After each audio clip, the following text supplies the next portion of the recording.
We're going to start with our candle. We have our big towel, small towel, or bolster. I have a pillow I'm just going to sit on for meditation.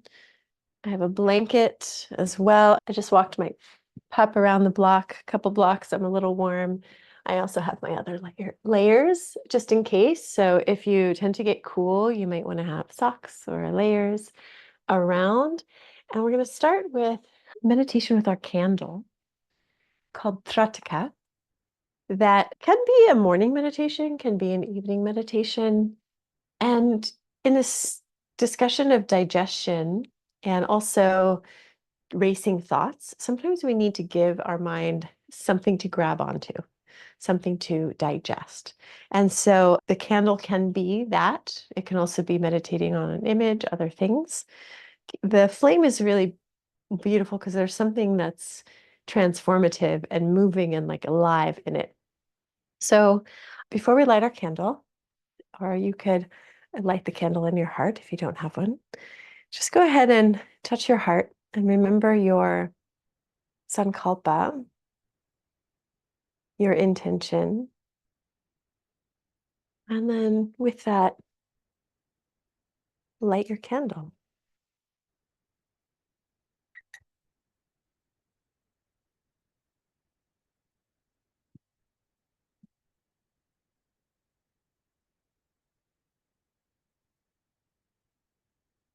Make yourself comfortable. Situate yourself at a comfortable distance to allow your gaze to rest on the flame.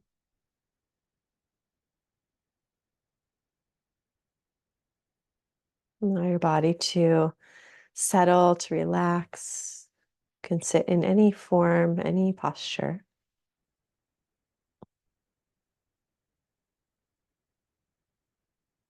And some flames are steady and some are dancing.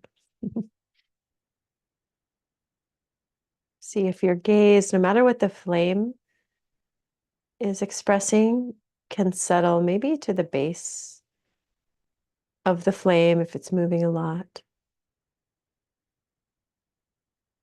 Maybe to the center if it's very steady.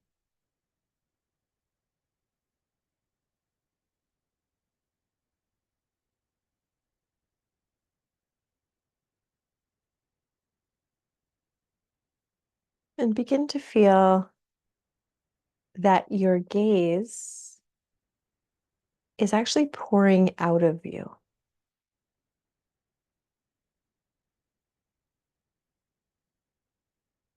Your attention is an outflow,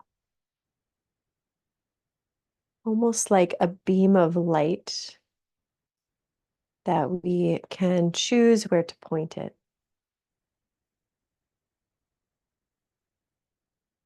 And it's steady like a stream of water.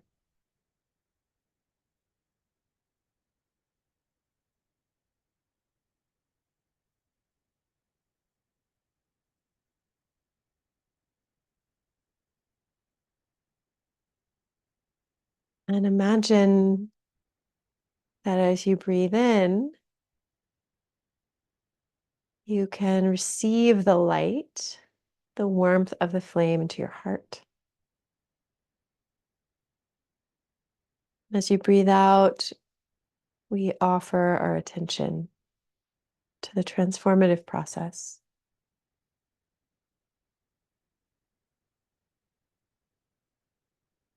Breathing in from the flame to the heart,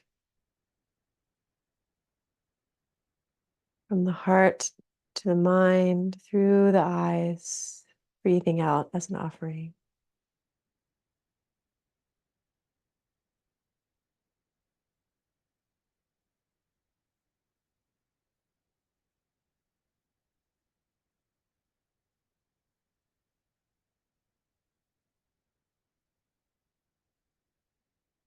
Staying relaxed.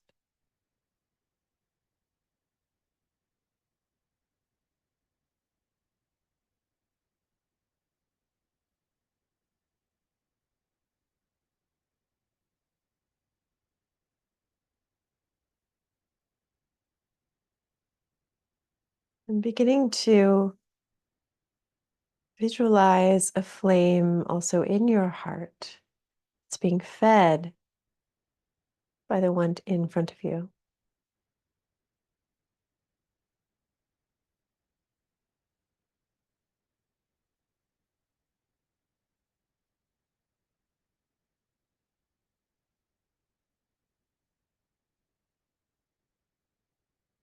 And when you can truly see that in your mind's eye,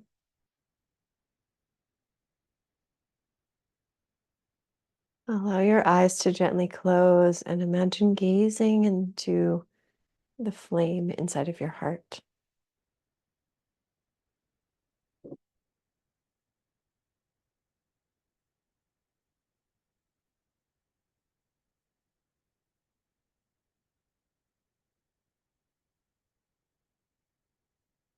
And the breath, like a bellows that grows and increases the light with each inhale.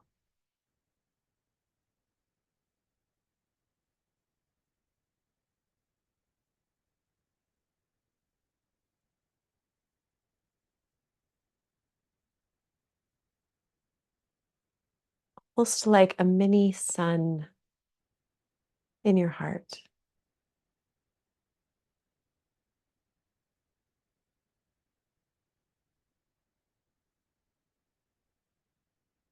Truly the place where this fundamental pulse of life's intelligence maintains us, sustains us.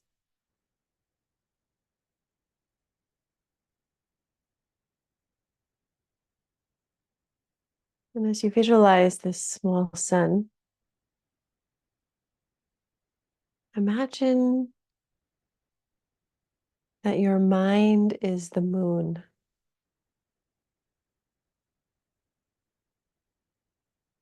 And as you gaze down, your mind is a reflection of the light in your heart.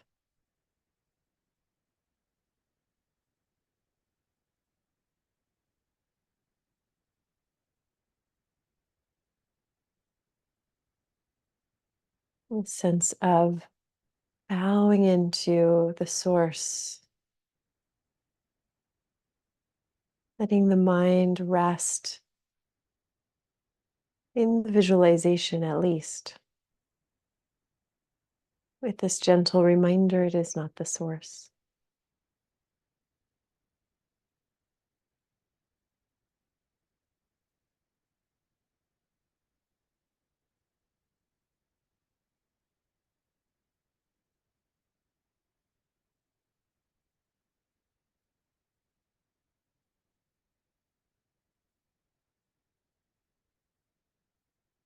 And feeling the sun or the flame in your heart, start to gently blink your eyes open to gaze on the outer flame for just a few more moments.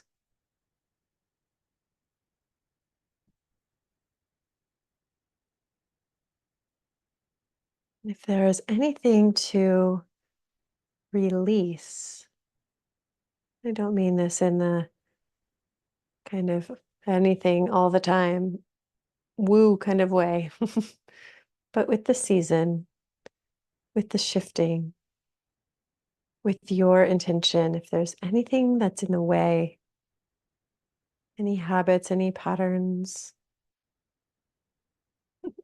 speak for myself, eating while rushing, that you intend to let go of, imagine you could put those thoughts, those body mind habits into the fire to be transformed.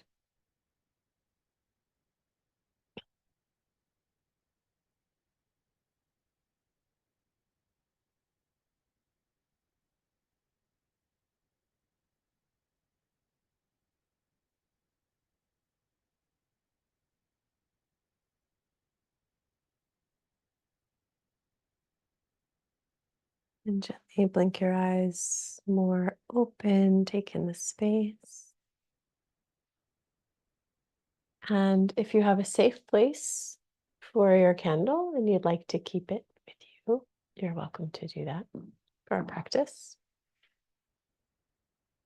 We'll be on the floor, so just make sure it's a good choice for yourself.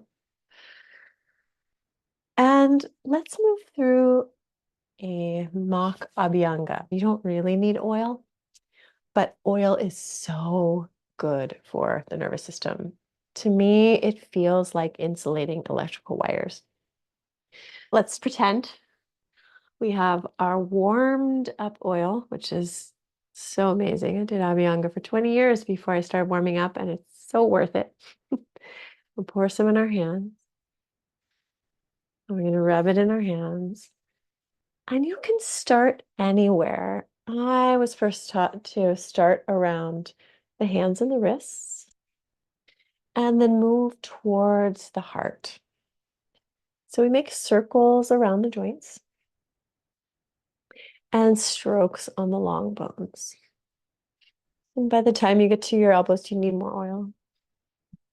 You're very generous with the oil. Sometimes you can just put it everywhere and then rub it in. And let's feel our hands as the extensions of the heart. So we are, with gratitude and appreciation, lovingly circling around the joints and sweeping up in the direction of the heart. And if you want to give a little more pressure and massage, that's always welcome too. There's a word for oiling called snedha, which some say is the same as the word for love or oil. And there's also a saying that oil is to the body what love is to the soul. You can get around the jaw.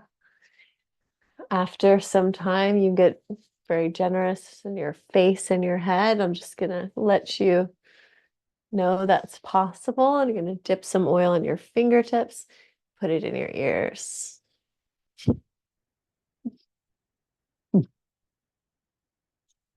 And then let's come from the bottom up, oiling around the feet, which by itself is that wonderful before bed practice, but is also included in Abhyanga.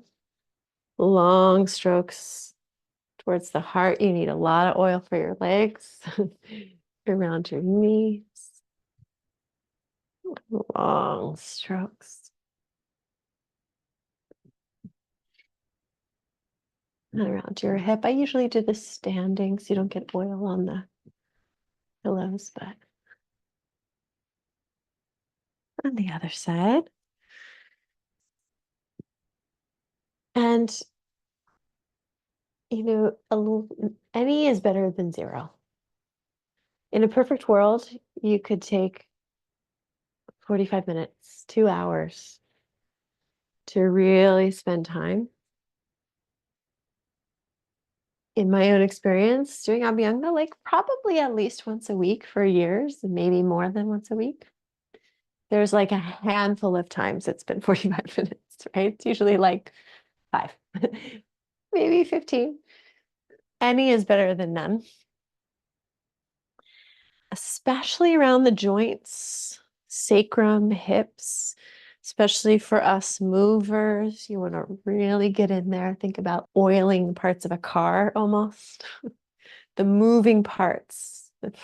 Abhyanga is good for all doshas, but especially vata. So think of the places that move and including your digestion. And we circle up the right and down the left.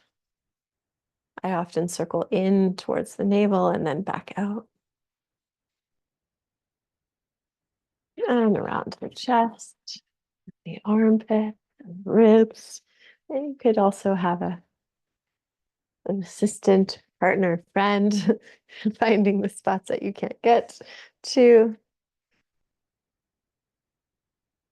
And then I'll show standing up. This can be a seated as well, but what I love to do, because I usually put my oil on standing, is after it's all there, Touch the heart. And from my heart, go out to my hands, around the ribs and diaphragm, and make a circuit down the legs, sometimes even to the soles of my feet, back up the legs, through the belly to the heart, and open, just as a blessing.